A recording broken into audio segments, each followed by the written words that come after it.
So guys, आज हम देखेंगे माँ आदिशक्ति के डेक से जो हैंड रिटन मैसेजेस हैं, इनमें आपके लिए माँ आदिशक्ति के क्या डाउनलोड मैसेजेस हैं, ये हम आज की रीडिंग में फाइंड आउट करेंगे गाइज। और जिन्होंने मेरे चैनल को सब्सक्राइब किया है उन्हें थैंक यू सो मच। और जिन्होंने नहीं करा है प्लीज़ मेरे चैनल को लाइक कीजिए, सब्सक्राइब कीजिए और शेयर कीजिए करें। ओके, सो पहला मैसेज आया है, divine is taking your patience test so pass it.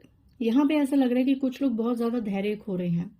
हो सकता है आपके जीवन में बहुत ज़्यादा अप एंड डाउन चल रहे हों, बहुत ज़्यादा प्रॉब्लम्स चल रही हों, तो आप बहुत ज़्यादा अपना धैर्य खो रहे हैं। ठीक है, तो यहाँ पे आप में से कुछ लोगों को माँ आदिशक्ति कह रहे हैं कि आपको धैर्य खोने की ज़रूरत नहीं है, आपको उन पे विश्वास खोने की ज़रूरत नहीं है, आपको उन पे विश्वास रखने की ज़रूरत है। ठीक है, क्योंकि वो आपके विश्वास का इम्तिहान ले रही हैं, वो आपकी परीक्षा ले रही हैं कि मेरा बच्चा किस परिस्थिति में कितना मजबूत है, और इसे चाहे कितनी भी परिस्थिति दे दो, अप एंड डाउन जितने मर्जी दे दो, क्या ये हर परिस्थिति में मेरे पे विश्वास करता है?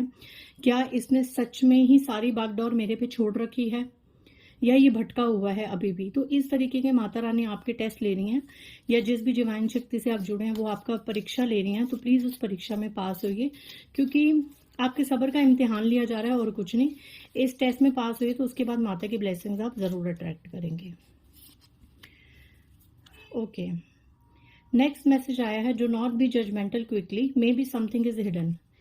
यहाँ पे मे बी ऐसा लग सकता है कि आप में से कुछ लोगों ने कुछ लोगों के लिए अपनी धारणा बना रखी है, राइट? जैसे कुछ अगर गलत लोग हैं आपके आसपास षड्यंत्र कर रहे हैं तो उन लोगों को आप बहुत अच्छा समझ रहे हैं, और कुछ लोग ऐसे हैं जो अपनी लाइफ में ग्रो कर रहे हैं, आगे बढ़ रहे हैं, आपकी तरफ ज्यादा ध्यान नहीं दे रहे, कोई भी शत्रुता नहीं निभा रहे, बट स्टिल आप अंदर ही अंदर उन्हें अपना शत्रु मान रहे हैं, उन्हें अपना छुपा हुआ शत्रु मान रहे हैं।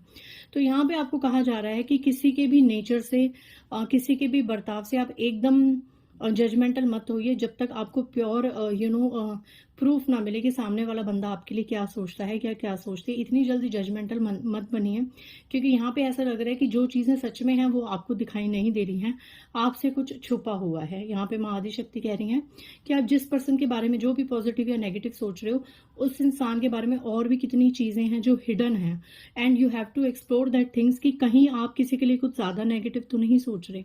सामने वाला हो सकता है इतना नेगेटिव ना हो, इतनी शत्रुता आपके लिए ना रखता हो, बट आप अपने ही इमोशंस में आके अपने अकॉर्डिंग उस इंसान को इतना नेगेटिव समझ रहे हैं।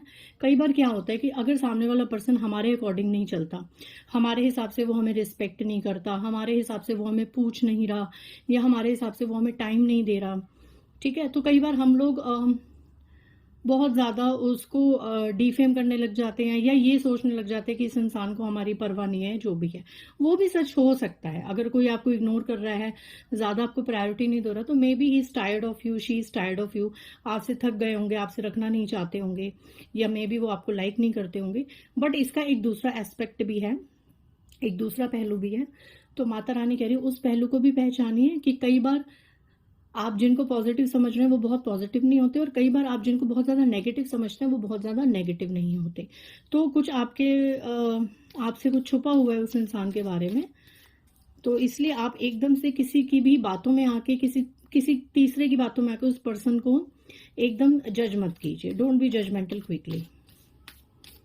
कई बार क्या होता है कि इंसान बहुत बार आपका साथ देता है, एक सामने वाला इंसान बहुत बार आपका साथ देता है, आप लोगों की हेल्प करता है, आप लोगों का सब कुछ, इज्जत मान सम्मान सब कुछ करता है। बट एक बार क्या होता है कि अगर एक आधी बार वो किसी वजह से नहीं कर पाया, या किसी वजह से उसने आपको उतना जेस्चर नहीं दे पाया, तो आप लोग उस एक कमी के कारण बाकी सारा विफल कर देते हैं। तो ये चीज नहीं होनी चाहिए, आपको इंसान के सारे जेस्चर्स को जज करना चाहिए।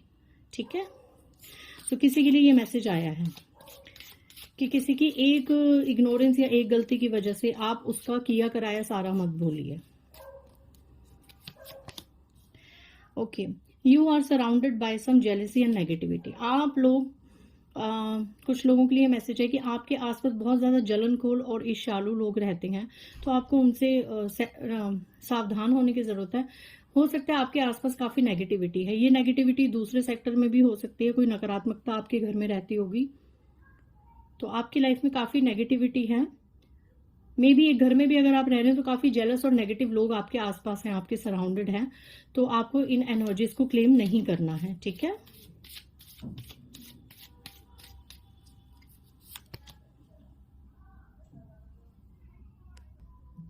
सॉरी गाइस, कोई आ गया था। तो नेक्स्ट मैसेज लिखना है, let's the world criticise you and go head.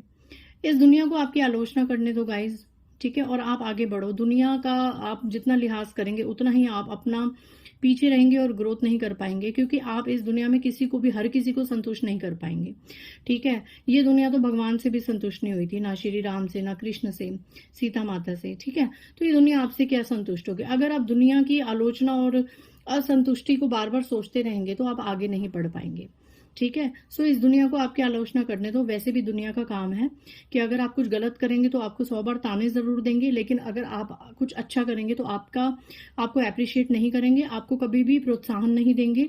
उल्टा ऐसे लोग आपके जीवन में कर्मों के द्वारा पैदा किए जाएंगे जो आपको आगे बढ़ने से रोकना चाहें और आपका डाउनफॉल मैनिफेस्ट करें, ठीक है, कि किसी तरीके से भी आप नीचे आ जाए। तो दुनिया तो आलोचना करती है, ठीक है, ताकि आप अपने ऊपर शक करें और जो आपकी काबिलियत है उस पर आप भरोसा ना करें, ठीक है। तो आपको ऐसा नहीं करना है। इस मैसेज से मैं ये चैनल कर रही हूँ एनर्जी कि मे भी आप लोग दुनिया के बारे में बहुत ही ज़्यादा सोचते हैं, ठीक है। तो आपको इतना ज़्यादा दुनिया के बारे में नहीं सोचना है, आपको सिर्फ और सिर्फ ये देखना है कि आप अपनी नज़रों में कितने सही हैं, ठीक है। Next message, you are not seeing the truth, find the truth. ये देखो, ये दोबारा कंफर्मेशन है कि कुछ चीज़ है, कोई सच्चाई है जो आपसे छुपी हुई है। मे बी ये बहुत जल्द आपके सामने आएगी या आप खुद ही इस सच्चाई को फाइंड आउट कर लोगे। ये सच कोई भी हो सकता है। मे बी कोई सच आपसे बहुत टाइम से छुपा हुआ है तो वो अब सामने आने का समय है, ठीक है। तो कोई सच आपके सामने आ सकता है, okay. Trust in miracles, it happens. Guys, यहाँ पे अगर आपको लग रहा है कि आपकी जिंदगी में अब सब कुछ खत्म हो गया है, चीजें ठीक नहीं हो रही, हमारी जिंदगी आगे नहीं बढ़ सकती, तो ट्रस्ट द मिरेकल्स, चमत्कारों पे विश्वास कीजिए। और माँ आदिशक्ति तो है ही चमत्कार की देवी। ये आपके जीवन में कब क्या कर दे, कौन सा चमत्कार कर दे, कोई कुछ नहीं कह सकता। तो आप माता पे विश्वास कीजिए और चमत्कारों पे विश्वास कीजिए, चमत्कार जरूर होते हैं, ठीक है।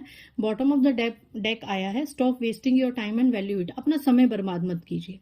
ऐसा लग रहा है कि आप लोग बहुत ज्यादा व्यर्थ की बातों में अपना समय बर्बाद कर रहे हैं, तो अपना समय मत बर्बाद कीजिए। फालतू की बातों पे ध्यान देना छोड़ दीजिए, अपनी वैल्यू कीजिए। एक सेकंड गाइस, तो आप डिस्टर्बेंस ज्यादा हो रही है गाइस।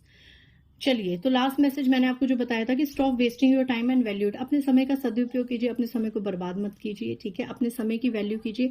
आपका समय बहुत ही प्रेशियस है, अनमोल है गाइज। गया समय फिर नहीं लौटता है, इसलिए आप अगर समय का सदुपयोग करेंगे तो आने वाले समय में आपको पछताना नहीं पड़ेगा।